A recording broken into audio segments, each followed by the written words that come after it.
अच्छा, कभी सोचा है कि कोई बच्चा बिना एक भी किताब पढ़े, बिना किसी क्लास के बोलना कैसे सीख जाता है? चलिए, आज हिंदी सिखाने के इन्हीं बुनियादी सिद्धांतों को समझते हैं, जो हर टीचर के लिए जानना बेहद जरूरी है। ये सिर्फ एक सवाल नहीं है, बल्कि भाषा सिखाने की पूरी समझ की जड़ है। और इसे समझने के लिए ना हमें दो बहुत अलग-अलग प्रक्रियाओं को देखना होगा। देखिए, एक तरफ है भाषा अर्जन, मतलब भाषा को बस अपना लेना। जैसे बच्चा अपने घर के माहौल से अपने आप अपनी मातृभाषा सीख लेता है, बिल्कुल नेचुरल तरीके से। और दूसरी तरफ है भाषा अधिगम, यानी लैंग्वेज लर्निंग। इसके लिए कोशिश करनी पड़ती है, नियम सीखने पड़ते हैं, मतलब बकायदा मेहनत लगती है। तो आज हम इसी सफर पर चलेंगे। हम भाषा अर्जन से शुरू करेंगे और फिर देखेंगे कि कैसे एक टीचर इन सब सिद्धांतों को मिलाकर एक असरदार प्लान बनाता है। हमारा खास फोकस रहेगा पार्ट 2 और पार्ट 3 पर, यानी बुनियादी स्किल्स और टीचर के ब्लूप्रिंट पर। चलिए तो फिर कहानी की शुरुआत से शुरू करते हैं। भाषा अर्जन और अधिगम। भाषा के जो एक्सपर्ट्स हैं वो मानते हैं कि हम सबके दिमाग में एक तरह का, कह सकते हैं, एक लैंग्वेज एक्विजिशन डिवाइस या एलएडी पहले से ही मौजूद होता है। ये एक कमाल की चीज़ है जो अपने आसपास की भाषा को खुद ब खुद सोख लेती है। तो इसका मतलब क्या हुआ? इसका मतलब ये है कि जब बच्चा स्कूल आता है तो वो कोई खाली स्लेट नहीं होता, उसके पास अपनी भाषा की एक पूरी दुनिया होती है। और अगर उसे एक से ज्यादा भाषाएं आती है तो ये कोई समस्या नहीं है, बल्कि ये तो एक सुपर पावर है, एक बहुत बड़ा रिसोर्स है। तो ये बात समझने के बाद एक टीचर के तौर पर सबसे पहला और सबसे जरूरी काम क्या है? बिल्कुल सही, बच्चे की बुनियादी स्किल्स को और मजबूत करना। और भाषा की हर इमारत की नींव होती है सुनने की क्षमता, जिसे हम श्रवण क्षमता कहते हैं। सोचिए, अगर सुनने की ये नींव ही मजबूत नहीं होगी तो बोलने, पढ़ने और लिखने की इमारत उस पर कैसे टिकेगी? और ये क्षमता सिर्फ क्लास के अंदर नहीं बनती, ये क्लास के बाहर भी उतनी ही जरूरी है। चाहे टीचर की बात ध्यान से सुनना हो, कोई कहानी सुनना हो या फिर स्कूल के किसी प्रोग्राम में हिस्सा लेना हो, हर एक्टिविटी सुनने की स्किल को बेहतर बनाती है। लेकिन एक मिनट, ये सारी स्किल्स बस ऐसे ही अपने आप डेवलप नहीं हो जाती। इसके लिए एक बहुत ही सोची समझी, एक स्ट्रक्चर्ड योजना की जरूरत होती है। और यहीं पर एक टीचर का असली रोल सामने आता है। और इस रोल को निभाने का सबसे पावरफुल टूल है अधिगम योजना। ये टीचर का ब्लूप्रिंट है, एक रोड मैप जो ये बताता है कि मंजिल क्या है और उस तक पहुंचने का रास्ता क्या होगा। एक अच्छी अधिगम योजना में सब कुछ साफ साफ लिखा होता है। हमारा मकसद क्या है, हम कौन सा तरीका अपनाएंगे, कौन कौन सी एक्टिविटीज होंगी, और सबसे जरूरी, हम ये कैसे जानेंगे कि बच्चे सच में सीख पाए हैं या नहीं। अच्छा, एक बढ़िया प्लान के साथ साथ हमें बच्चों को परखने का एक नया और मॉडर्न नजरिया भी चाहिए। अब वो पुराने तरीके काम नहीं करेंगे। हमारी जो नई राष्ट्रीय शिक्षा नीति 2020 है, वो भी यही कहती है। अब मूल्यांकन का मकसद सिर्फ ये देखना नहीं है कि किसने कितना रटा है। नहीं, अब फोकस इस पर है कि बच्चों में सोचने, समझने और किसी चीज का विश्लेषण करने की क्षमता कितनी विकसित हुई है। और ये सुनिश्चित करने के लिए कि सभी स्कूल बोर्ड्स एक ही स्टैंडर्ड फॉलो करें, एक नेशनल असेसमेंट सेंटर बनाया गया है, जिसका नाम है परख। और परख का काम सिर्फ स्टैंडर्ड सेट करना नहीं है, इसका एक बहुत बड़ा मकसद ये भी है कि मूल्यांकन सबके लिए बराबर हो और जिन बच्चों को सीखने में थोड़ी ज़्यादा मदद की ज़रूरत है, उन्हें भी बराबर के मौके मिलें। तो चलिए एक बार जल्दी से इस पूरे सफ़र को समेटते हैं, एक बच्चे के पहले शब्द से लेकर देश की शिक्षा नीति तक। तो एक कामयाब टीचर क्या करता है? वो इन सभी डॉट्स को जोड़ता है। वो बच्चे की नेचुरल सीखने की ताकत को समझता है, उसकी बुनियादी स्किल्स पर काम करता है, एक मजबूत प्लान बनाता है और मूल्यांकन को एक टूल की तरह इस्तेमाल करता है, जिससे बच्चे आगे बढ़ सकें। आखिर में इन सारी योजनाओं, सारी नीतियों का असली मकसद तो बस एक ही है, वो पल जब आप देखते हैं कि किसी बच्चे को कोई मुश्किल कॉन्सेप्ट समझ आ गया है और उसका चेहरा खिल उठा है। सच कहूं तो एक टीचर के लिए इससे बड़ा इनाम कुछ भी नहीं है। ये पूरी प्रक्रिया हमें याद दिलाती है कि कैसे एक अच्छी तैयारी, एक अच्छी सोच सिखाने जैसे काम को सिर्फ एक नौकरी नहीं बल्कि एक कला बना देती है। तो सवाल अब ये है, वो सीखने का ब्लूप्रिंट कैसे डिजाइन किया जाएगा? नमस्कार। चलिए आज समझते हैं भारत में शिक्षक बनने के सफर के बारे में, खास तौर पर सीटीईटी परीक्षा के उन दो अलग-अलग रास्तों को जिन्हें हम पेपर 1 और पेपर 2 के नाम से जानते हैं। देखिए, पेपर 1 और पेपर 2 के बीच चुनना ये सिर्फ उम्र के हिसाब से क्लास चुनना नहीं है। ये तो शिक्षण की दो अलग-अलग फिलॉसफी चुनने जैसा है।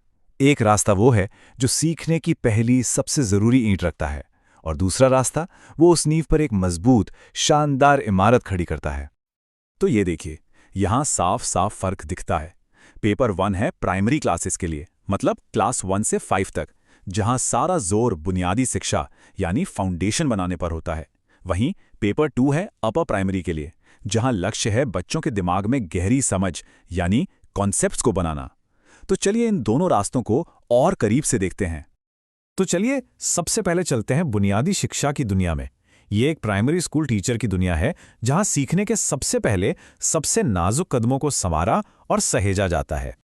छोटे बच्चों के लिए ना, भाषा कोई सब्जेक्ट नहीं है जिसे रट्टा मार के सीखा जाए।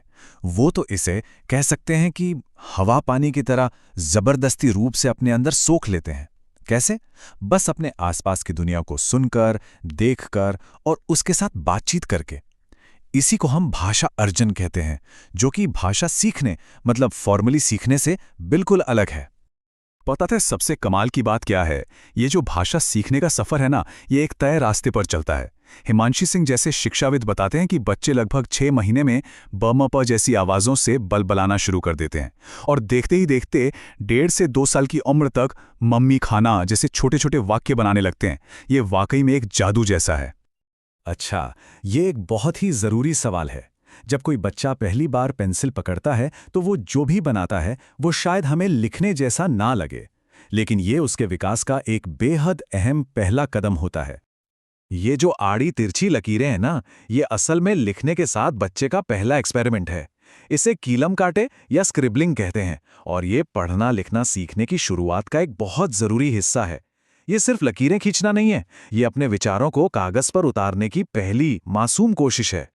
और देखिए, अपनी भाषा में सीखने की ताकत कितनी ज़बरदस्त होती है। खुद महात्मा गांधी ने इस बात पर जोर दिया था कि मातृभाषा में सीखने से गणित जैसे मुश्किल विषय भी बहुत आसान और दिलचस्प बन जाते हैं। चलिए अब गियर बदलते हैं और उच्च प्राथमिक स्तर पर चलते हैं। यहाँ पर बढ़ाने का फोकस बदल जाता है। अब बात सिर्फ भाषा को सोखने की नहीं, बल्कि गहरी सोच और समझ बनाने की होती है। यहाँ शिक्षक उस नींव पर एक मजबूत ढांचा खड़ा करता है।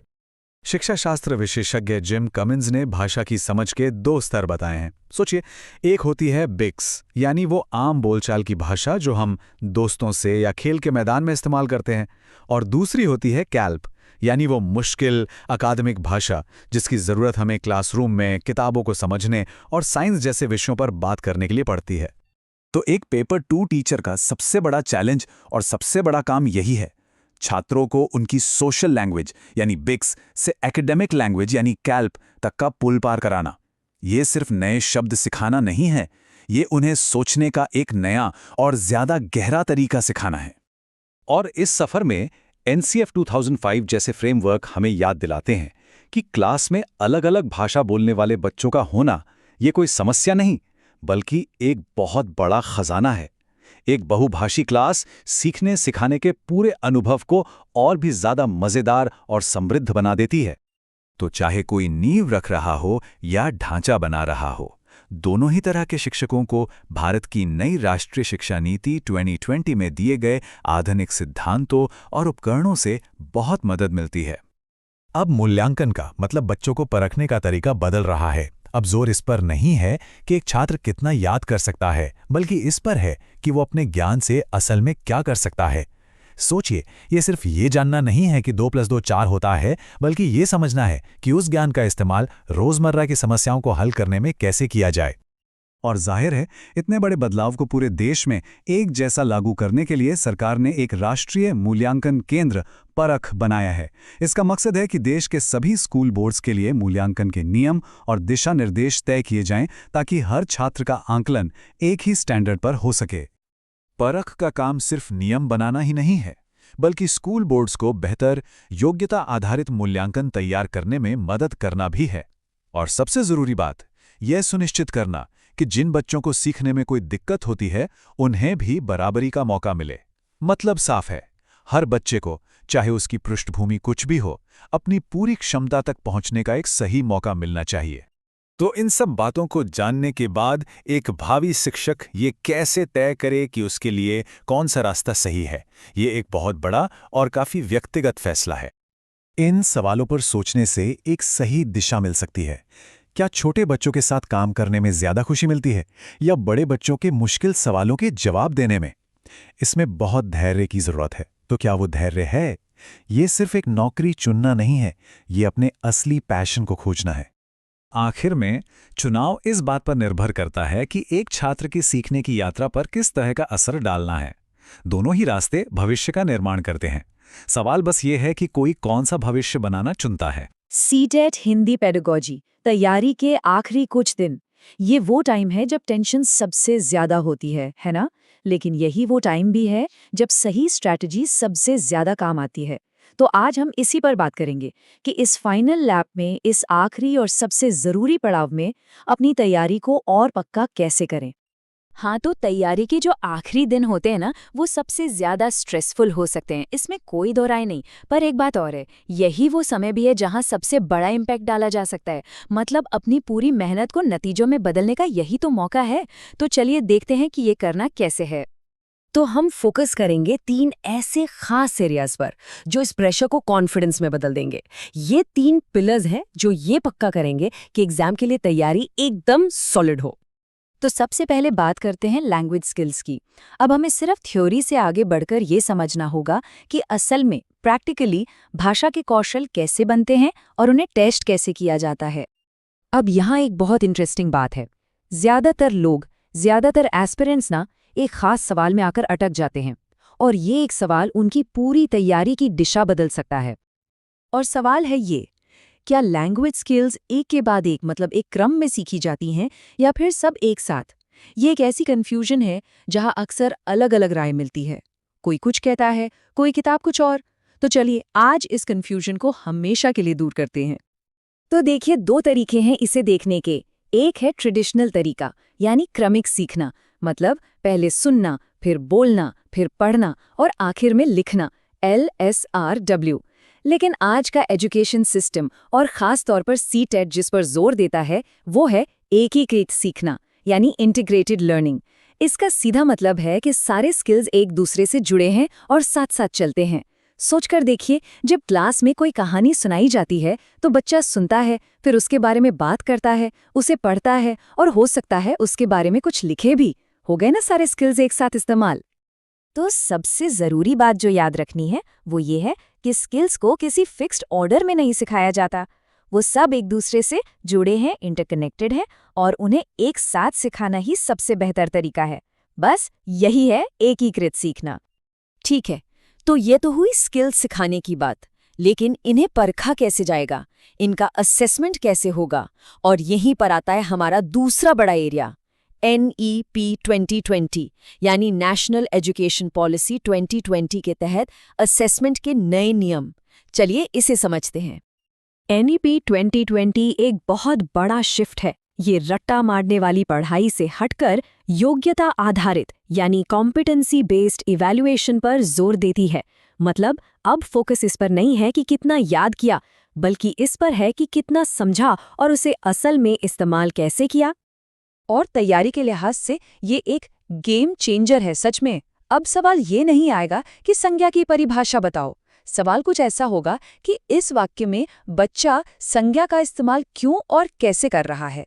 देख रहे हैं, ये है हायर ऑर्डर स्किल्स का टेस्ट, रटने का नहीं, समझने का। और इस पूरे रिफॉर्म के सेंटर में है एक नई बॉडी जिसका नाम है परख। इसका पूरा नाम है performance assessment, review and analysis of knowledge for holistic development. इसका मकसद पूरे देश में असेसमेंट को एक जैसा स्टैंडर्डाइज्ड बनाना है। तो पारख का काम क्या है? इसका काम है ये पक्का करना कि जो असेसमेंट हो रहा है वो फेयर हो, कंसिस्टेंट हो। जैसे कि नेशनल अचीवमेंट सर्वे यानी NAS, वो यही तो देखता है कि देश भर में क्लास 3, 5 और 8 के बच्चे असल में सीख कितना रहे हैं। और ये सब क्यों हो रहा है? इसका असल मकसद सिर्फ एक है, हर बच्चे के लिए सीखने और आगे बढ़ने के बराबर मौके तैयार करना, एक फेयर सिस्टम बनाना। चलिए अब आते हैं सबसे प्रैक्टिकल हिस्से पर। हमने स्किल्स की बात की, असेसमेंट की बात की।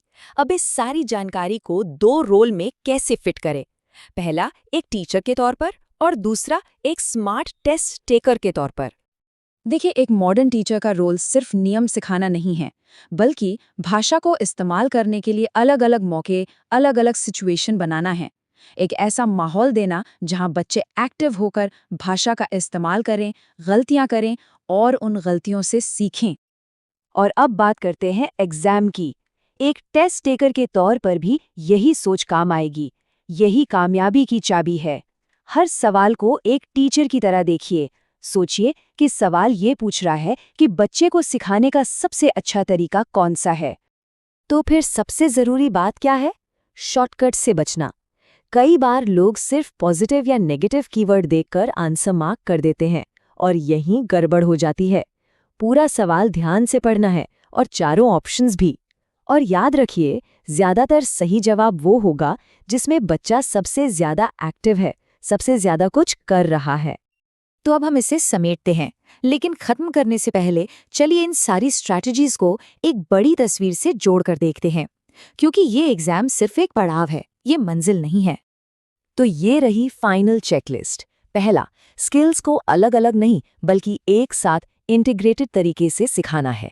दूसरा, NEP 2020 के असेसमेंट रिफॉर्म्स को समझना है। और तीसरा, एग्जाम में एक स्मार्ट स्ट्रैटेजी अपनानी है। इन 3 चीजों में मास्टरी ही कामयाबी का रास्ता है। और आखिर में एक सवाल, टीचिंग का असली असेसमेंट कहाँ होता है? एग्जाम हॉल में या क्लासरूम में? ये तैयारी सिर्फ एक टेस्ट पास करने के बारे में नहीं है। ये उस बेहतरीन टीचर बनने का सफर है जिसे बनाने के लिए ये सारे सिद्धांत बनाए गए हैं। असली परीक्षा तो क्लासरूम में ही होगी। नमस्ते और स्वागत है। आज हम ये समझने की कोशिश कर रहे हैं कि एक बच्चे को भाषा सिखाने की जो कला है, उसके पीछे का विज्ञान क्या है। क्या ये सिर्फ कुछ नियम है या कोई गहरी मनोवैज्ञानिक पहेली है? पहेली तो है, और इसे सुलझाने में मदद के लिए हमारे पास सुराग भी कई तरह के हैं। हाँ, बिल्कुल। कुछ YouTube मैराथन सेशन के नोट्स हैं, कुछ हाथ से लिखी पर्चियां भी मिली हैं, और एक पूरे पाठ्यक्रम की रूपरेखा भी है। तो आज का हमारा मिशन है इन सब सुरागों को जोड़कर एक पूरी तस्वीर बनाना। हम बिल्कुल व्यवहारिक तरीकों से शुरू करेंगे, फिर उनके पीछे की जो बहस है उसे समझेंगे। और फिर ये सब एक बड़ी राष्ट्रीय योजना में कैसे फिट होता है वो भी देखेंगे। चलिए, तो फिर इस पहेली को सुलझाना शुरू करते हैं। ठीक है, तो मेरे हाथ में जो नोट्स हैं उन पे लिखा है भाग 2। ये सुनने और बोलने के कौशल के बारे में है और इनको ना 3 हिस्सों में बांटा गया है। क्लास के अंदर, क्लास की एक्टिविटी और क्लास के बाहर। पहला वाला कक्षा शिक्षण, ये तो काफी सीधा साधा लगता है। शिक्षक निर्देश देंगे, कहानियां सुनाएंगे। इसमें कुछ नया है क्या? देखिए, नया शायद ना लगे, पर बुनियाद यही है। इन नोट्स के मुताबिक शिक्षक का जो आदर्श वाचन है, वो जिस तरह से बोलते हैं और छात्रों को छोटे छोटे साफ निर्देश देते हैं, वहीं से सुनने के कौशल की नींव पड़ती है। अच्छा। और जब शिक्षक किसी बच्चे की कोशिश की तारीफ करते हैं तो बोलने का आत्मविश्वास आता है। तो ये एक तरह से एक सुरक्षित माहौल बनाने जैसा है, जहां गलतियां करने की इजाजत हो। बिल्कुल। ठीक है, सुरक्षित माहौल, ये बात समझ में आती है। लेकिन अब आते हैं दूसरे हिस्से पर, पाठ्य सहगामी क्रियाएं, को करिकुलर एक्टिविटीज। हाँ, इसमें कविता पाठ, वाद विवाद, आशुभाषण, ये सब है। पर यहाँ एक सवाल है, क्या ये चीजें सच में भाषा सिखाती हैं या सिर्फ स्कूल के एनुअल फंक्शन का हिस्सा बन के रह जाती हैं? ये बहुत जरूरी सवाल है, और इसका जवाब इस बात पर निर्भर करता है कि इन्हें करवाया कैसे जाता है। अगर ये सिर्फ एक कंपटीशन है जहां कुछ ही बच्चे हिस्सा ले रहे हैं तो इनका असर बहुत सीमित है। लेकिन अगर इन्हें सीखने की प्रक्रिया का हिस्सा बनाया जाए तो ये बहुत शक्तिशाली हो सकती हैं। दिलचस्प बात यह है कि ये तीनों स्तर, मतलब क्लास, एक्टिविटी और क्लास के बाहर, ये एक दूसरे को ताकत देते हैं। कैसे? जो व्याकरण बच्चे ने क्लास में सीखा, उसे वाद विवाद में इस्तेमाल करने का मौका मिला, और जब वहां आत्मविश्वास बढ़ा तो उसने स्कूल के बाहर किसी कार्यक्रम में बोलने की हिम्मत की। अच्छा। जो कि हमारा तीसरा स्तर है। तो ये सब एक दूसरे से जुड़े हुए हैं। अच्छा, तो ये एक चेन रिएक्शन जैसा है। और ये बात एक और स्रोत से जुड़ती है जिसमें कहा गया है कि बच्चा जब स्कूल आता है तो वो कोरी स्लेट नहीं होता। बिल्कुल नहीं। वो अपने घर से, अपने मोहल्ले से एक भाषा पहले से लेकर आता है। तो ये सारी गतिविधियां उसकी उस पहले से मौजूद समझ पर ही कुछ नया बना रही हैं। एकदम सही। शिक्षक का काम उस नींव को पहचानना है, उसे मजबूत करना है। वो बच्चे की भाषा को गलत कहकर खारिज नहीं करता, बल्कि उसे एक पुल की तरह इस्तेमाल करके मानक भाषा तक ले जाता है। इन गतिविधियों का असली मकसद यही है। एक मिनट, यहाँ कुछ ऐसा है जो पूरी धारणा को ही पलट सकता है। हम सबने स्कूल में भाषा के 4 कौशल सीखे। सुनना, बोलना, पढ़ना, लिखना। हाँ, और एक क्रम भी रटा है, सुबह पाली। लेकिन हमारे स्रोत कहते हैं कि ये आधा सच है। आपने इसे बहुत अच्छे से कहा, मकड़ी के जाले जैसा। तो क्या ये सच है? यही है। अच्छा, तो मानक क्रम वही है। हाँ, मानक क्रम वही है। बच्चा पैदा होते ही सुनने लगता है, फिर बोलना सीखता है, फिर पढ़ना और अंत में लिखना। लेकिन असल जिंदगी में ऐसा नहीं होता। स्रोत इसी बात पर जोर देते हैं कि ये कौशल सिर्फ इसी क्रम में नहीं सीखे जाते। ये सब एक दूसरे से गहरे जुड़े हुए हैं, अंतर संबंधित हैं। तो फिर सिखाना कैसे चाहिए? सिखाने की सलाह एकीकृत तरीके से दी जाती है। आप ही सोचिए, क्या कोई बच्चा पढ़ने में माहिर होने का इंतजार करता है और तब तक कागज पर कुछ घसीटना शुरू नहीं करता? नहीं, वो तो बहुत पहले ही लिखने की कोशिश करने लगता है, भले ही वो हमें समझ ना आए। बस यही बात है। तो इसका मतलब ये हुआ कि जब एक टीचर पढ़ा रही है तो उसे इन चारों कौशलों को एक साथ लेकर चलना चाहिए। बिल्कुल। जैसे कहानी सुनाते वक्त वो सुनने का कौशल विकसित कर रही हैं, फिर उसी कहानी पर सवाल पूछकर बोलने का, कहानी को बोर्ड पर लिखकर पढ़ने का, और फिर बच्चों से उस पर कुछ चित्र बनाने को कहकर लिखने का कौशल भी। एकदम सही। एक ही गतिविधि में चारों कौशल शामिल हो सकते हैं। वो जो क्रम है वो एक सैद्धांतिक समझ के लिए है, लेकिन क्लासरूम की हकीकत एक दूसरे में गुथे हुए इन कौशलों की है। ठीक है, तो कौशल अलग अलग नहीं बल्कि एक साथ सिखाए जाने चाहिए। ये सुनने में तो बहुत अच्छा लगता है, पर एक टीचर जिसकी क्लास में 40 बच्चे हैं, ये एक व्यवहारिक समस्या है। वो इसे हकीकत कैसे बनाए? रोज की पढ़ाई में ये सब कैसे फिट होगा? मेरे ख्याल से यहीं पर अधिगम योजना या लेसन प्लानिंग की बात आती है ना? सही पकड़ा आपने। सिर्फ अच्छे विचार होने से पढ़ाई नहीं होती। उन्हें लागू करने के लिए एक ठोस योजना, एक ब्लूप्रिंट चाहिए, और यही है अधिगम योजना। और ये जरूरी भी है, बहुत जरूरी। हमारे पास जो एक सिलेबस है उसमें हिंदी का शिक्षण शास्त्र कोर्स की पूरी तीसरी यूनिट इसी पर है। अच्छा, ये योजना ही तय करती है कि शिक्षक क्लास में क्या करेंगे, कैसे करेंगे, कौन सी सामग्री इस्तेमाल करेंगे, और सबसे जरूरी, बच्चों ने सीखा या नहीं ये कैसे जानेंगे? बिल्कुल। तो ये तो हो गई क्लासरूम के स्तर की बात, लेकिन क्या इस सोच को राष्ट्रीय स्तर पर भी लागू किया जा रहा है? कोई बड़ी तस्वीर है इसकी? हाँ, बिल्कुल है। और यहीं पर नई शिक्षा नीति यानी NEP 2020 तस्वीर में आती है। ये नीति इसी एकीकृत और गतिविधि आधारित सोच को राष्ट्रीय स्तर पर लागू करने का एक प्रयास है। अच्छा, जो 5+3+3+4 का नया ढांचा है। हाँ, उसमें जो शुरुआती साल हैं, बुनियादी चरण, उसमें खेल और गतिविधियों के जरिए सिखाने पर ही जोर है। और ये भी कहा गया है कि जहां तक संभव हो, शिक्षा का माध्यम बच्चे की मातृभाषा होनी चाहिए। और मूल्यांकन, क्योंकि हमारे यहाँ तो सब कुछ परीक्षा पर ही आकर रुक जाता है। क्या एक अच्छी अधिगम योजना में मूल्यांकन का तरीका भी शामिल होता है? निश्चित रूप से। NEP 2020 रट्टा मारने वाली परीक्षा प्रणाली को बदलने की बात करती है। ये सतत और व्यापक मूल्यांकन पर जोर देती है। मतलब मूल्यांकन साल के अंत में एक बार नहीं, बल्कि सीखने सिखाने की प्रक्रिया का एक निरंतर हिस्सा होना चाहिए। और इसी के लिए परख नाम का एक राष्ट्रीय मूल्यांकन केंद्र भी बनाया जा रहा है। परख? हाँ, परख। इसका मकसद सिर्फ बच्चों की याददाश्त को नहीं, बल्कि उनकी सोचने समझने की क्षमता और योग्यताओं को परखना है। वाह, तो ये सब कुछ एक बहुत ही गहरे मनोवैज्ञानिक सवाल से जुड़ा है, जिसका जिक्र हमारे लगभग सभी स्रोतों में बार बार आता है। कि पहले क्या आता है? विचारिया भाषा। हाँ, ये शिक्षण शास्त्र की दुनिया की क्लासिक बहस है, पियाजे बनाम वाइगोट्स्की। स्रोतों के अनुसार जीन पियाजे का मानना था कि विचार भाषा से पहले आता है और उसे दिशा देता है। मतलब पहले सोच फिर शब्द। हाँ, बच्चा पहले अपने दिमाग में चीजों को समझता है और फिर उसे व्यक्त करने के लिए भाषा सीखता है। उन्होंने अहम केंद्रित वाक्य या ईगोसेंट्रिक स्पीच की बात की। अहम केंद्रित वाक्य, इसका क्या मतलब हुआ? पियाजे के अनुसार ये वो स्थिति है जब छोटे बच्चे आपस में बात तो करते हैं पर असल में कोई संवाद नहीं होता। हर कोई अपनी अपनी बात कह रहा होता है। बच्चा ये मानकर चलता है कि जो वो सोच रहा है वही पूरी दुनिया सोच रही है। अच्छा, तो ये वैसा ही है जैसे कोई बच्चा फोन पर अपनी नई खिलौना कार दिखाते हुए कहे, देखो ये कितनी अच्छी है, और ये भूल जाए कि दूसरी तरफ वाला उसे देख नहीं सकता। एकदम सही उदाहरण है। पियाजे के लिए ये बच्चे की अपरिपक्वता का संकेत था कि वो अभी दूसरों का नजरिया नहीं समझ सकता। और वाइगॉत्स्की वो इससे सहमत नहीं थे। बिल्कुल नहीं। लेव वाइगॉत्स्की का नजरिया एकदम अलग था।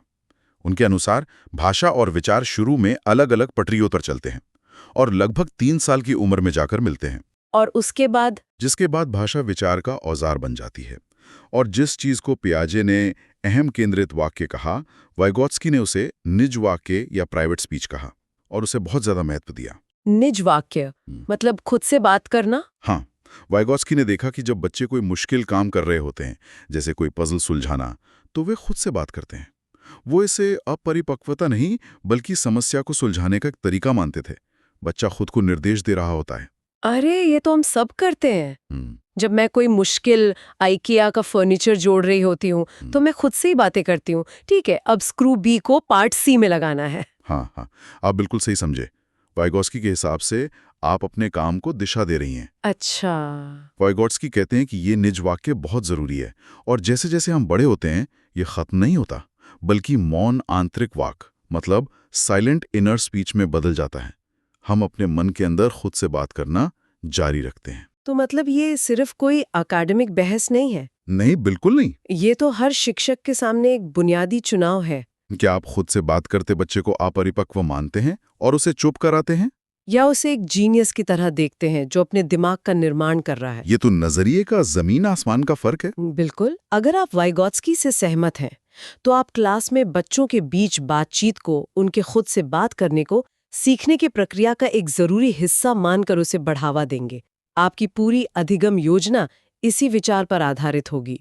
तो आज हमने कहां से कहां तक का सफर तय किया? हमने सुनने बोलने के बिल्कुल प्रैक्टिकल तरीकों से शुरुआत की, फिर सुभोपाली के क्रम वाली पहेली को सुलझाया और देखा कि ये सब एक औपचारिक अधिगम योजना और NEP 2020 जैसी राष्ट्रीय नीति में कैसे फिट बैठता है। और अंत में हम इसके पीछे के मनोवैज्ञानिक सिद्धांतों तक भी पहुंचे। हाँ, और इन सभी स्रोतों में एक और धागा है जो बार बार सामने आता है, बहुभाषिकता। यानी क्लास में कई भाषाओं बोलने वाले बच्चों का होना एक समस्या नहीं बल्कि एक संसाधन है, एक स्रोत। में महात्मा गांधी का अनुभव भी साझा किया गया है। उन्हें लगता था कि जो विषय उन्होंने अंग्रेजी में 4 साल में सीखे वो अपनी मातृभाषा गुजराती में 1 साल में ही सीख सकते थे। वाह। ये दिखाता है कि अपनी भाषा में सीखने की समझ कितनी गहरी होती है। तो आज के लिए एक विचार छोड़ जाते हैं। भाषाओं को लेकर हमारी व्यक्तिगत और शैक्षिक अधिगम योजना सिर्फ ये तय नहीं करती कि हम क्या जानते हैं, बल्कि ये भी तय करती है कि हम दुनिया को कैसे सोचते और देखते हैं। नमस्ते और द डीप डाइव में आपका स्वागत है। आज हम हिंदी सिखाने के तरीकों यानी हिंदी शिक्षण शास्त्र की दुनिया में गहराई से उतर रहे हैं। ये चर्चा उन सभी के लिए है जो ये समझने की कोशिश कर रहे हैं कि बच्चों को भाषा, खासकर हिंदी, कैसे सिखाई जाती है। और हम इसे CTET जैसे टीचर एलिजिबिलिटी टेस्ट के नजरिए से देखेंगे। और हमारे पास जो सामग्री है ना, वो काफी मजेदार है। मतलब इसमें YouTube पर हिमांशी सिंह और जितेंद्र पांडे सर जैसे मशहूर शिक्षकों के मैराथन लेक्चर्स के हिस्से हैं। भाषा सीखने पर कुछ अकादमिक नोट्स भी हैं और हाँ, नई राष्ट्रीय शिक्षा नीति से जुड़े दस्तावेज भी। तो हमारा काम है इन सब में से सबसे जरूरी बातें निकालना। और देखिए, एक बड़ा आइडिया है जो बार बार सामने आता है कि एक बच्चे का दिमाग कोई खाली स्लेट नहीं है जिसे हमें भरना है। आज हम इसी आइडिया के इर्द गिर्द अपनी पूरी बात करेंगे। हम इसे 2 हिस्सों में देखेंगे। पहले हिस्से में हम भाषा सीखने की बुनियाद को समझेंगे और दूसरे में हम जानेंगे कि एक टीचर क्लासरूम में इन आइडियाज को असल में कैसे इस्तेमाल कर सकता है। तो चलिए शुरू करते हैं। ठीक है, तो सबसे पहले एक बुनियादी सवाल। स्रोत 2 शब्दों पर बहुत जोर देते हैं, भाषा अर्जन और भाषा अधिगम। सुनने में तो ये एक जैसे लगते हैं, पर इनमें फर्क क्या है ये समझना बहुत जरूरी है, क्योंकि यहीं से पूरा नजरिया बदल जाता है। देखिए, अर्जन या एक्विजिशन वो एक कुदरती प्रक्रिया है। जैसे एक बच्चा अपने घर परिवार में रहकर अपनी मातृभाषा, अपनी पहली भाषा सीख लेता है। कोई उसे नियम नहीं सिखाता, कोई क्लास नहीं होती, वो बस माहौल से भाषा को सोख लेता है। मतलब अवचेतन रूप से। बिल्कुल अवचेतन है। और दूसरी तरफ है अधिगम या लर्निंग, जो एक सचेत और मुनज़्ज़म प्रक्रिया है। जैसे स्कूल में व्याकरण के नियमों के साथ दूसरी भाषा सीखना, मान लीजिए अंग्रेजी। अच्छा, तो अर्जन वो है जो अपने आप होता है और अधिगम वो है जिसके लिए कोशिश करनी पड़ती है। एक स्रोत में एक बहुत दिलचस्प बात कही गई है कि प्राइमरी लेवल पर टीचर की जानकारी या रंग बिरंगी किताबों से भी ज्यादा जरूरी है एक ऐसा माहौल देना जहां भाषा चारों तरफ मौजूद हो। इसका मतलब तो ये हुआ कि क्लासरूम को लैब से ज्यादा एक घर जैसा महसूस होना चाहिए। बिल्कुल सही पकड़ा आपने। और इसी से एक बड़ा सिद्धांत जुड़ता है जिसके बारे में एक लेक्चर में बात की गई है, LAD। LAD, हाँ, लैंग्वेज एक्विजिशन डिवाइस। ये विचार नोम चॉम्स्की का है, जिसे वाइगोत्स्की के सामाजिक संदर्भ के साथ भी देखा जाता है। इसके अनुसार हर बच्चे के दिमाग में भाषा सीखने का एक, कह सकते हैं, इनबिल्ट सिस्टम होता है। इनबिल्ट सिस्टम मतलब एक तरह का दिमागी सॉफ्टवेयर जो पहले से इंस्टॉल होकर आता है। हाँ, आप इसे ऐसे समझ सकते हैं जैसे एक कंप्यूटर में ऑपरेटिंग सिस्टम पहले से होता है। आपको बस सॉफ्टवेयर यानी भाषा का माहौल देना है और वो उसे अपने आप समझने लगता है। इसी वजह से नियम रटाने से ज्यादा जरूरी है बच्चों को भाषा सुनने और इस्तेमाल करने का माहौल देना। मैं हमेशा सोचता था कि स्कूल आने से पहले बच्चे भाषा के बारे में मतलब कुछ खास नहीं जानते होंगे, लेकिन ये स्रोत तो कह रहे हैं कि उनके पास अपना खुद का व्याकरण होता है। ये तो पूरी धारणा ही बदल देता है। आने से पहले ही भाषा के माध्यम से दुनिया को महसूस कर रहे होते हैं। वो सिर्फ शब्द नहीं जानते, उनके दिमाग में अपनी भाषा का एक पूरा ढांचा और उसके नियम होते हैं। भले ही वो नियमों को बता ना पाएं। हाँ, भले ही वो नियमों को अकेडमिक भाषा में बता ना पाएं, वे भाषा को दिमाग में रचते हैं। और अगर बच्चे के घर पर एक से ज्यादा भाषाएं बोली जाती हों, तब अक्सर उसे एक उलझन की तरह देखा जाता है। जबकि स्रोतों के मुताबिक ये खजाना है, उलझन नहीं।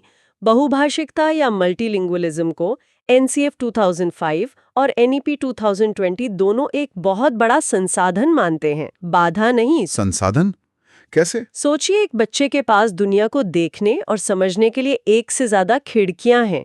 ये उसकी सोच को और लचीला बनाता है। ये बहुत दिलचस्प है।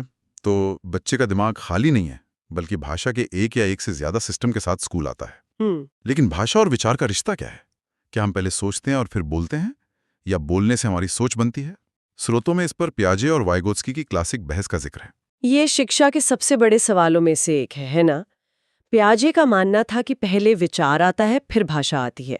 उनके लिए बच्चा पहले अपने आसपास की चीजों, खिलौनों और दुनिया से इंटरैक्ट करके अपनी समझ बनाता है और फिर उसे नाम देता है। बिल्कुल, और फिर उस समझ को व्यक्त करने के लिए भाषा का इस्तेमाल करता है, यानी एक्शन पहले, शब्द बाद में। दूसरी तरफ वाइगोत्स्की हैं, जो सामाजिक बातचीत पर बहुत जोर देते हैं। हाँ, वाइगोत्स्की का नजरिया अलग है।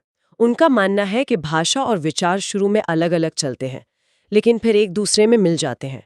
उनके लिए भाषा सिर्फ विचार को व्यक्त करने का जरिया नहीं, बल्कि विचार को बनाने का औजार है। एग्जैक्टली, खुद विचार को बनाने का औजार है।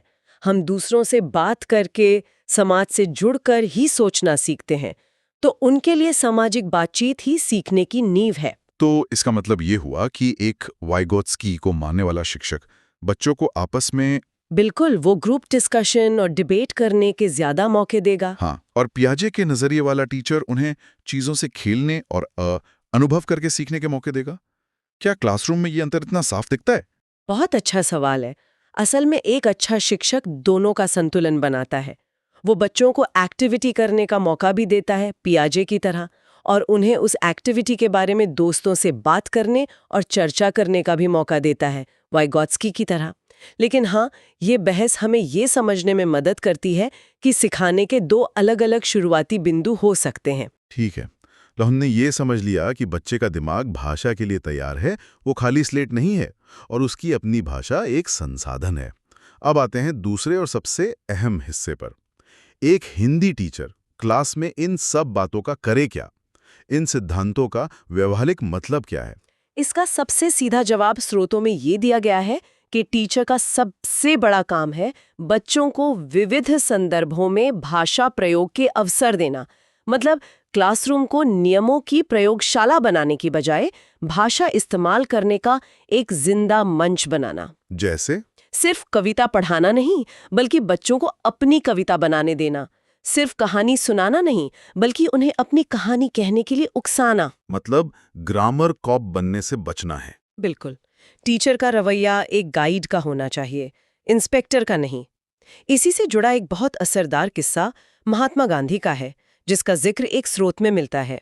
उन्होंने अपनी पत्रिका हरिजन में लिखा था कि उन्हें अपने कई विषय अंग्रेजी में पढ़ने पड़े, जिसका उन्हें अफसोस रहा। उन्हें लगा कि अगर उन्होंने वही चीजें अपनी मातृभाषा गुजराती में सीखी होती, तो जिस ज्ञान को हासिल करने में उन्हें 4 साल लगे, वो शायद 1 साल में ही कर लेते। हाँ, वो शायद 1 साल में ही कर लेते। ये बहुत गहरी बात है, और ये आज भी उतनी ही प्रासंगिक है ना, जहां अक्सर मातृभाषा पर अंग्रेजी को तरजीह दी जाती है, और शायद हम अनजाने में बच्चों के सीखने की रफ्तार धीमी कर रहे हैं। अच्छा, पढ़ाने के लिए सामग्री के बारे में क्या? स्रोतों में बाल साहित्य का जिक्र है, और जो बात मुझे हैरान कर गई वो ये है कि इसे सिर्फ छोटे बच्चों के लिए नहीं, बल्कि 6ठी से 8वीं कक्षा के लिए भी बहुत जरूरी माना गया है। हाँ, और स्रोत खुद इस बात को स्वीकार करते हैं कि ये सुनने में मतलब थोड़ा अजीब लग सकता है। हम उम्मीद करते हैं कि इस उम्र तक बच्चे बाल साहित्य से आगे बढ़ चुके होंगे, लेकिन एक स्रोत बताता है कि सीबीएसई ने भी इसे सबसे महत्वपूर्ण सामग्री में से एक माना है। पर क्यों? क्या 6ठी से 8वीं के बच्चे इसे बच्चों वाली चीज समझकर खारिज नहीं कर देंगे? एक टीचर के लिए ये चुनौती नहीं होगी? ये एक चुनौती है, लेकिन इसका समाधान सही साहित्य चुनने में है। बाल साहित्य का मतलब सिर्फ पंचतंत्र की कहानियां नहीं है। अच्छा। इसमें अच्छी तरह से लिखी गई एडवेंचर स्टोरीज, जासूसी उपन्यास, विज्ञान कथा, ये सब शामिल हैं। इसके पीछे का मूल विचार ये है कि एक मजेदार और आकर्षक कहानी भाषा सिखाने का सबसे शक्तिशाली औजार है। जब बच्चा कहानी में डूब जाता है, तो वो अनजाने में ही नए शब्द, वाक्य संरचना और भाषा का प्रवाह सीख रहा होता है। व्याकरण के नियम उसे बोझ नहीं लगते। ये तो ठीक है, लेकिन ये सब एक सामान्य क्लासरूम के लिए अच्छा लगता है। पर तब क्या होता है जब किसी बच्चे के लिए पढ़ना या लिखना ही एक पहाड़ जैसी चुनौती हो? स्रोतों में सीखने की अक्षमताओं यानी लर्निंग डिसेबिलिटीज पर भी विस्तार से बात की गई है। हाँ, और ये चर्चा सिर्फ एक लिस्ट देने तक सीमित नहीं है, बल्कि ये दिखाती है कि इन चुनौतियों को समझना कितना जरूरी है। जैसे सबसे आम है डिसलेक्सिया। डिसलेक्सिया मतलब अक्षरों का उल्टा दिखना, जैसे 100 को वॉज पढ़ना, है ना? ये उसका एक लक्षण है, पर सिर्फ इतना ही नहीं, ये एक न्यूरोलॉजिकल कंडीशन है जहां दिमाग को शब्दों को प्रोसेस करने में मुश्किल होती है। इससे पढ़ने की रफ्तार बहुत धीमी हो जाती है और पढ़े हुए को समझना भी मुश्किल हो जाता है। तो एक टीचर इसे क्लास में कैसे पहचान सकता है? अगर कोई बच्चा पढ़ने में बहुत अटकता है, अक्षरों की आवाज को जोड़कर शब्द बनाने में संघर्ष करता है, तो ये एक संकेत हो सकता है। और लिखने से जुड़ी भी एक समस्या होती है, शायद डिस्ग्राफिया। सही, डिस्ग्राफिया। इसमें लिखने में कठिनाई होती है, हैंडराइटिंग बहुत खराब हो सकती है, स्पेलिंग में लगातार गलतियां होती हैं, और बच्चा अपने विचारों को कागज पर उतारने में बहुत वक्त लेता है। और भी हैं शायद। हाँ, इसी तरह डिसकैल्कुलिया में गणित के साथ संघर्ष होता है, खासकर नंबरों और सिंबल्स को समझने में। और भी हैं जैसे अप्रैक्सिया, जिसमें दिमाग मांसपेशियों को सही सिग्नल नहीं भेज पाता। अच्छा। जिससे पेन पकड़ने या सुई में धागा डालने जैसे बारीक कामों में दिक्कत होती है। ये जानना बहुत जरूरी है। क्या इन सब के लिए कोई कानूनी ढांचा भी है? हाँ, और ये बहुत महत्वपूर्ण है। RPWD अधिनियम 2016 यानी दिव्यांगजन अधिकार अधिनियम, ये 21 तरह की अक्षमताओं को मान्यता देता है। स्रोत बताते हैं कि इसमें बौनापन और एसिड अटैक सर्वाइवर्स जैसी स्थितियों को भी शामिल किया गया है, जो एक बहुत प्रगतिशील कदम है। इसका मतलब है कि स्कूलों को इन बच्चों की जरूरतों को पूरा करने के लिए संसाधन उपलब्ध कराने होंगे। बिल्कुल। ठीक है, तो हमने पढ़ाने के तरीकों और चुनौतियों पर बात की। अब आते हैं मूल्यांकन पर। यानी ये कैसे पता चलेगा कि बच्चा सीख रहा है? स्रोत सिर्फ फाइनल एग्जाम वाले मॉडल को पूरी तरह खारिज करते दिखते हैं। बिल्कुल, वे सतत और व्यापक मूल्यांकन या CCE पर जोर देते हैं। मुझे हमेशा लगता था कि CCE सिर्फ ज्यादा टेस्ट और असाइनमेंट लेने का एक फैंसी नाम है, लेकिन स्रोत बताते हैं कि इसका असली मकसद ये जानना नहीं है कि बच्चे ने क्या सीखा, बल्कि ये जानना है कि बच्चे कैसे सीखते हैं। ओह, ये तो सोच में एक बहुत बड़ा बदलाव है ना? मतलब ये एक तरह से फाइनल स्कोर देखने की बजाय पूरी गेम की रिकॉर्डिंग देखने जैसा है। क्या खूब कहा। CCE ठीक यही है। ये फाइनल परीक्षा की जगह पूरी फिल्म देखने जैसा है। हम सिर्फ अंत में क्या हुआ ये नहीं देखते, बल्कि पूरी कहानी कैसे आगे बढ़ी, हीरो ने कहाँ संघर्ष किया, कहाँ सुधार किया, सब पर नजर रखते हैं। और NEP 20 भी इसी को आगे बढ़ाती है। हाँ, NEP 2020 भी रटने की बजाय योग्यता आधारित मूल्यांकन की बात करती है। क्लास में सवाल पूछना, चर्चा में हिस्सा लेना, अपनी राय देना, ये सब भी मूल्यांकन का हिस्सा है। तो अगर हम इन सभी स्रोतों से मिली जानकारी को एक साथ देखें तो एक बड़ी तस्वीर उभरती है। ऐसा लगता है कि हिंदी सिखाने का पूरा फोकस व्याकरण के नियमों से हटकर एक ऐसा जिंदा बातचीत वाला माहौल बनाने पर है, जहां बच्चे भाषा का इस्तेमाल करें, उसके साथ खेलें। बिल्कुल, ये भाषा को सिर्फ एक विषय की तरह नहीं, बल्कि सोचने और दुनिया से जुड़ने के एक औजार की तरह देखने के बारे में है। और सबसे बड़ी बात ये समझना कि हर बच्चा अपनी भाषाई ताकत और अनुभवों के साथ क्लास में आता है। हमारा काम उसे तराशना है, उसे खारिज करना नहीं। बिल्कुल। ये एक शानदार सारांश है। इसने पूरे विषय को एक नई रोशनी में दिखाया है। और अंत में एक विचार छोड़ जाती हूँ। स्रोत इस बात पर जोर देते हैं कि पाठ्य पुस्तक बनाने का एक मुख्य सिद्धांत जीवन से संबंधितता का सिद्धांत है।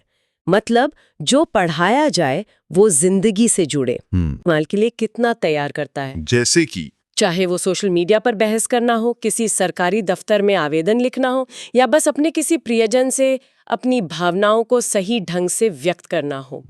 और इसे बेहतर कैसे बनाया जा सकता है।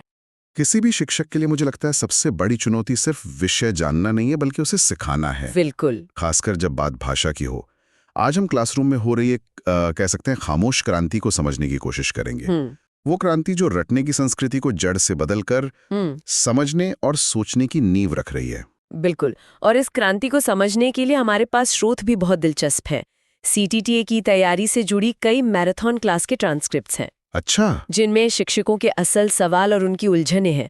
और साथ ही हमारे पास राष्ट्रीय शिक्षा नीति 2020 और NCF 2005 जैसे अकादमिक दस्तावेज भी हैं, जो इस बदलाव की बुनियाद हैं। तो आज का हमारा मकसद साफ है, इन सभी स्रोतों से वो सबसे जरूरी बातें निकालना जो भाषा सिखाने के तरीकों को हमेशा के लिए बदल रही हैं। चलिए शुरुआत एक ऐसे नियम से करते हैं जिसे हम सबने स्कूल में सुना है और शायद सच भी माना है। सुनना, बोलना, पढ़ना, लिखना। हाँ। या जैसा कि शॉर्टकट में कहते हैं सुबोपाली। शुभोपाली। हाँ। भाषा की ये 4 कौशल और धारणा यही है कि बच्चे इन्हें इसी क्रम में एक एक करके सीखते हैं। हाँ बिल्कुल, ये तो जैसे पत्थर की लकीर माना जाता है। पहले बच्चा सुनेगा, फिर बोलना शुरू करेगा, फिर पढ़ेगा और आखिर में लिखेगा। पर क्या ये वाकई इतना सीधा और सख्त क्रम है?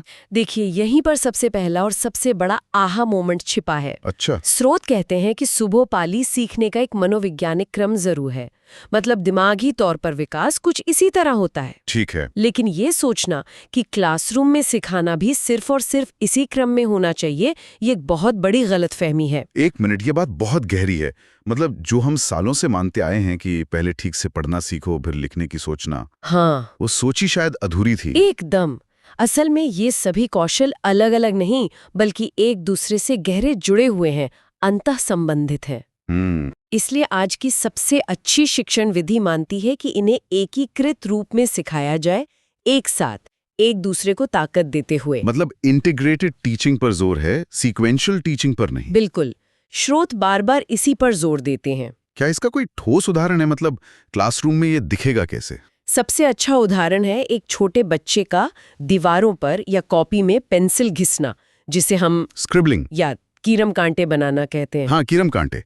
तो पुरानी सोच के हिसाब से ये बस वक्त की बर्बादी है, क्योंकि बच्चा अभी पढ़ना नहीं जानता। सही बात है। लेकिन नई समझ कहती है कि ये लिखने के कौशल की पहली सीढ़ी है। अरे वाह!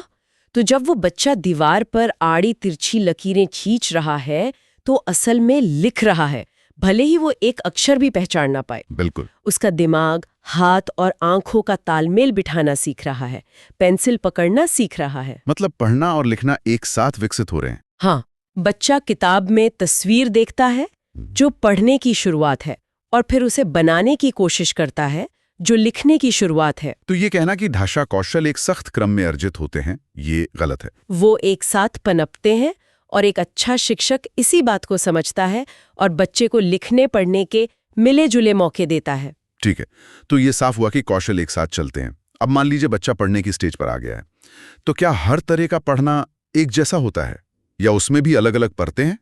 क्योंकि जब मैं कोई उपन्यास पढ़ता हूं और जब मैं अपनी कार की सर्विसिंग का बिल पढ़ता हूं तो दोनों में जमीन आसमान का फर्क होता है। आपने बहुत सही नब्ज पकड़ी है। यहीं पर भाषा शिक्षण की बारीकी सामने आती है। अच्छा, हमारे श्रोत पढ़ने के इन्हीं अलग अलग मकसदों और तरीकों पर रोशनी डालते हैं। मुख्य रूप से 2 तरह के पठन होते हैं। पहला है जिसे हम गहन पठन कहते हैं। अंग्रेजी में इसे इंटेंसिव रीडिंग कहा जाता है। गहन पठन, जैसा कि नाम से ही लग रहा है, जब बहुत गहराई में जाके बारीकी से पढ़ना हो। सही। जब आपका मकसद टेक्स्ट के हर शब्द, हर जानकारी को समझना हो, जैसे आप किसी दवाई के पर्चे को पढ़ते हैं या कोई कानूनी दस्तावेज। बिल्कुल। इसी से जुड़ा एक और कौशल है स्कैनिंग। जैसे हम कोई डॉक्यूमेंट स्कैन करते हैं, कुछ वैसा ही। सोचिए, आपको एक 500 पेज की रिपोर्ट में से बस एक खास आंकड़ा खोजना है।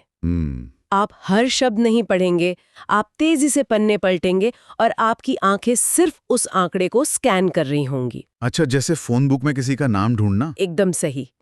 ये भी गहन पठन का ही एक रूप है, जहां मकसद बहुत विशिष्ट जानकारी खोजना है। समझ गया। और दूसरा तरीका जो मैं उपन्यास पढ़ते समय इस्तेमाल करता हूँ, वो है विस्तृत पठन या एक्सटेंसिव रीडिंग। ओके। इसका मकसद बिल्कुल अलग है। यहाँ आप आनंद के लिए या कहानी का सार, उसका मोटा मोटा आइडिया समझने के लिए पढ़ रहे हैं। आप हर शब्द पर नहीं रुकते। इसी से जुड़ा कौशल है स्किमिंग। हाँ, ये मैं रोज करता हूँ। जब सुबह अखबार के सिर्फ हेडिंग्स पढ़कर या किसी आर्टिकल का पहला पैराग्राफ पढ़कर ये अंदाजा लगा लेता हूँ कि खबर क्या है, तो वो स्किमिंग है। एकदम सही। तो एक अच्छा शिक्षक क्लासरूम में बच्चों को ये दोनों तरीके सिखाता है। वो उन्हें बताता है कि कब स्किम करना है और कब स्कैन करना है। अच्छा। इसके अलावा क्लासरूम में 2 और तरीके बहुत इस्तेमाल होते हैं। एक है सस्वर पठन, लाउड रीडिंग। हाँ, ये छोटी कक्षाओं में उच्चारण, लय और आत्मविश्वास के लिए बहुत जरूरी है। और दूसरा शायद इसका उल्टा होगा, मन में पढ़ना। बिल्कुल, मौन पठन, साइलेंट रीडिंग। हाँ, ये बड़ी कक्षाओं में ज्यादा प्रभावी होता है। इससे पढ़ने की रफ्तार बढ़ती है और बच्चा ध्यान लगाकर टेक्स्ट का गहरा अर्थ समझ पाता है। हाँ, लाइब्रेरी में तो सब मौन पठन ही करते हैं। जी, गहरी समझ के लिए मौन जरूरी है। और यहीं पर मेरे दिमाग में एक बड़ा सवाल उठ रहा है। अगर पढ़ना इतना जटिल है, उसके इतने अलग अलग मकसद और तरीके हैं, तो हमारा जो पारंपरिक परीक्षा का सिस्टम है, हाँ, वो इन सब चीजों को कैसे जांच सकता है? हाँ, वो तो सिर्फ एक ही चीज जानता लगता है कि बच्चे ने चैप्टर से कितना रटा है। सही बात है। ऐसा लगता है जैसे हम तापमान नापने के लिए इंच टेप का इस्तेमाल कर रहे हों। आपने उस क्रांति के दूसरे और शायद सबसे अहम हिस्से की तरफ इशारा किया है, जहां हमारे स्रोत सबसे ज्यादा जोर देते हैं। वो क्या है? वो है मूल्यांकन का बदलता स्वरूप। हम साल के अंत में होने वाली एक परीक्षा, जिसे सत्रांत परीक्षा कहते हैं, उस मॉडल से बहुत आगे जा रहे हैं। नई मंजिल है सतत और व्यापक मूल्यांकन, CCE, continuous and comprehensive evaluation. जी बिल्कुल, CCE। सतत और व्यापक, ये शब्द सुनने में बहुत भारी लगते हैं। इसे आसान भाषा में कैसे समझें? चलिए इन्हें तोड़ते हैं। सतत यानी लगातार। ओके। मूल्यांकन सिर्फ साल के अंत में नहीं बल्कि पूरी शिक्षण प्रक्रिया के दौरान लगातार चलता रहेगा। ये छोटे छोटे टेस्ट, क्लास वर्क, प्रोजेक्ट्स किसी भी रूप में हो सकता है। और व्यापक? व्यापक का मतलब है कि हम सिर्फ किताबी ज्ञान नहीं बल्कि बच्चे के विकास के सभी पहलुओं को देखेंगे। उसकी खेल कूद में भागीदारी, कला में उसकी रुचि, उसके सामाजिक गुण, सब कुछ। लेकिन एक मिनट, इससे तो शिक्षकों पर काम का बोझ बहुत ज्यादा नहीं बढ़ जाएगा?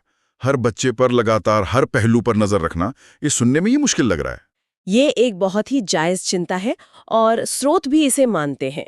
लेकिन यहाँ सोच में एक बुनियादी बदलाव है। कैसा बदलाव? राष्ट्रीय शिक्षा नीति 2020 साफ कहती है कि मूल्यांकन का उद्देश्य बच्चे को पास या फेल का ठप्पा लगाना नहीं है। तो फिर क्या है? उसका उद्देश्य ये समझना है कि बच्चा सीखता कैसे है, सीखने की प्रक्रिया में कहाँ कमी रह गई है और उसे कैसे दूर किया जाए। अच्छा। तो ये मूल्यांकन असल में एक डायग्नोस्टिक टूल है जो शिक्षक की ही मदद करता है। मतलब ये बच्चे को नंबर देने के लिए नहीं बल्कि शिक्षक को ये बताने के लिए है कि उसे आगे क्या और कैसे पढ़ाना है। बिल्कुल।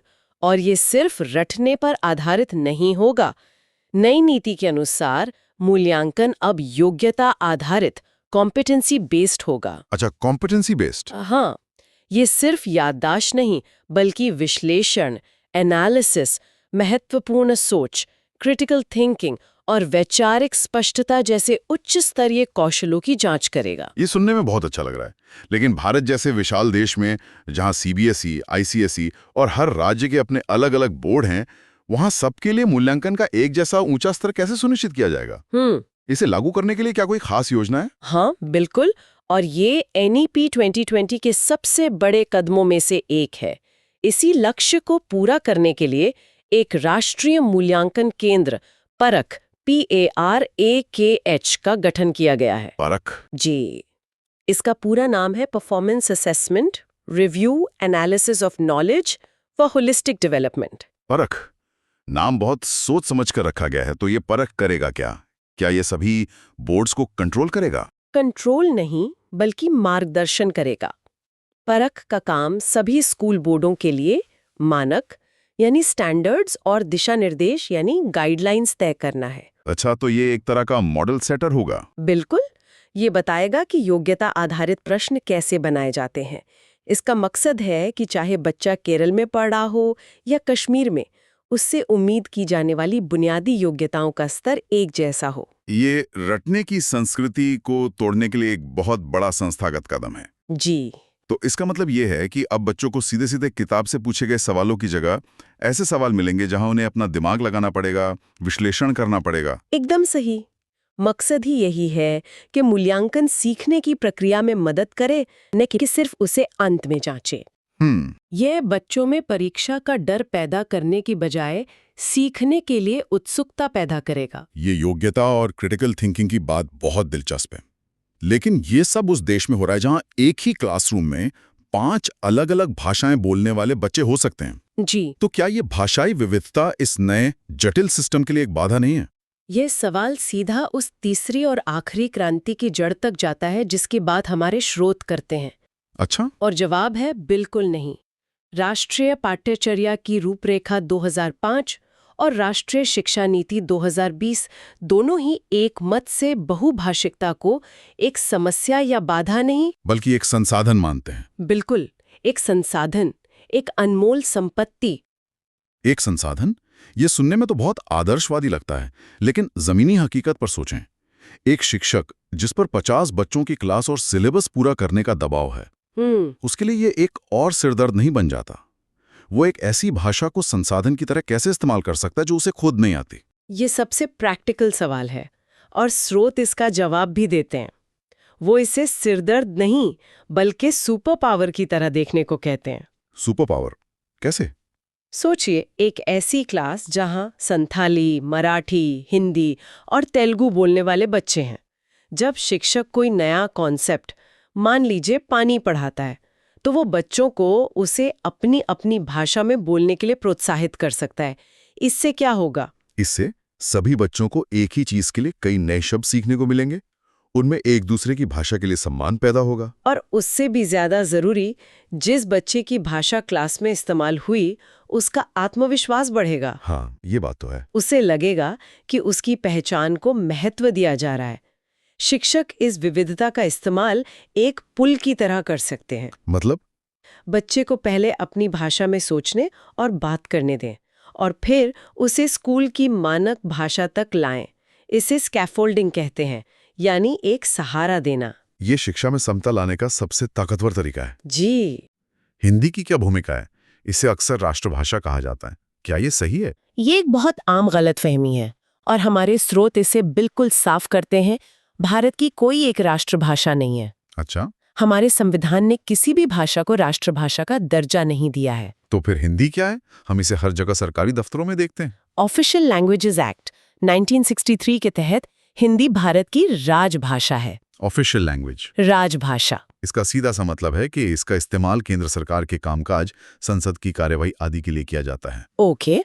इसके साथ ही अंग्रेजी को सह-राजभाषा, एसोसिएट ऑफिशियल लैंग्वेज का दर्जा दिया गया है। ये समझना बहुत जरूरी है कि राजभाषा यानी कामकाज की भाषा और राष्ट्रभाषा यानी पूरे राष्ट्र की एक भाषा, इन दोनों में बहुत बड़ा फर्क है। और हमारे स्रोत इस बात पे बहुत जोर देते हैं कि ये अंतर हर शिक्षक को पता होना चाहिए। जी बिल्कुल। तो आज की हमारी इस पूरी बातचीत का सार निकालें तो कुछ बड़े बदलाव साफ दिखते हैं। पहला, भाषा कौशल सुवो पाली के सख्त क्रम में नहीं बल्कि एक साथ एकीकृत तरीके से सिखाए जाने चाहिए। सही। दूसरा, पढ़ने का मतलब सिर्फ अक्षर जोड़ना नहीं बल्कि मकसद के हिसाब से अलग अलग रणनीतियां अपनाना है। बिल्कुल। और तीसरा, मूल्यांकन का मकसद अब बच्चे को आंकना नहीं बल्कि उसके सीखने के तरीके को समझना है, जिसके लिए परख जैसी संस्थाएं जमीनी काम कर रही हैं। और आखिर में क्लास की भाषाई विविधता कोई समस्या नहीं बल्कि सीखने सिखाने की प्रक्रिया को और मजेदार और असरदार बनाने का एक जबरदस्त मौका है। हाँ, ये सब कुछ एक नई तरह की क्लासरूम की तस्वीर पेश करता है, ज्यादा जीवंत, ज्यादा लचीली और ज्यादा समझदार। एकदम। और इसी बात को समेटते हुए अंत में एक विचार छोड़कर जाना चाहूंगी।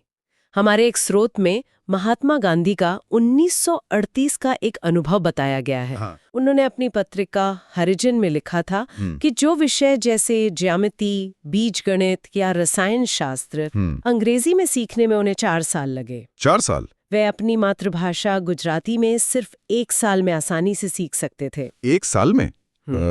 ये तो बहुत बड़ा अंतर है। हाँ, और ये आज हमारे लिए गहरा सवाल छोड़ जाता है। जहाँ एक तरफ हम बहुभाषिकता को एक संसाधन के रूप में अपना रहे हैं, जो कि बहुत जरूरी है, वहीं दूसरी तरफ हम ये कैसे सुनिश्चित करें कि बच्चे की अपनी मातृभाषा उसकी शुरुआती शिक्षा की रीढ़ की हड्डी बनी रहे, ताकि उसकी सीखने की नींव मजबूत हो। हाँ, बिना उसे दूसरी भाषाओं और वैश्विक ज्ञान से दूर किए। इस संतुलन को साधना ही शायद आज के भारतीय शिक्षक की सबसे बड़ी कला और सबसे बड़ी चुनौती है।